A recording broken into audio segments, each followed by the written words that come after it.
Non-controversial, will be supporting it. Call Alfred Naro. Thank you, Mr Speaker. I rise to take a call on the Criminal Procedures Legislation Bill.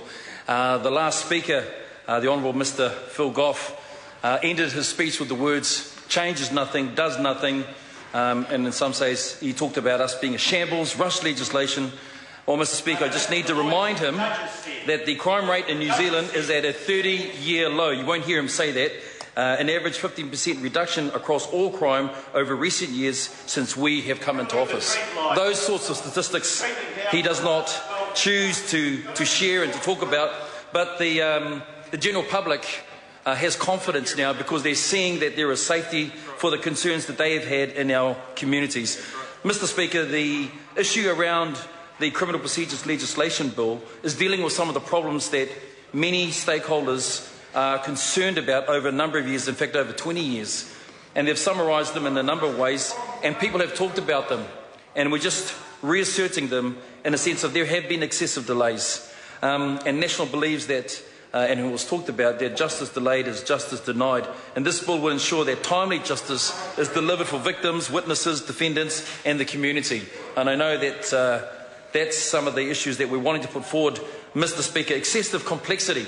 For example, the main laws for criminal procedures, the Summary Procedures Act of 1957 and Parts 12 and 13 of the Crimes Act 1961 have been amended and numerous times over 50 years, resulting in a very difficult system in order for non-lawyers to proceed with. The proposals build on the changes already underway to improve the criminal justice system, including removing oral depositions, hearings, legal aid reforms, victims of crime initiatives and the rollout of audio-visual links between courts and prisons.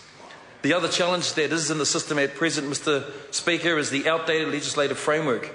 For example, the current provisions were drafted on the assumption of a paper-based system, creating barriers to the use of modern technology.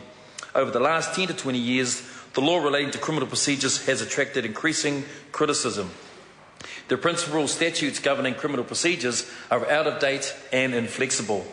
Excessive costs, for example, it is estimated that there are approximately 43,000 unnecessary court appearances a year in the criminal jurisdiction, and more than two-thirds of those cases that reach a defendant hearing fail to proceed on the day.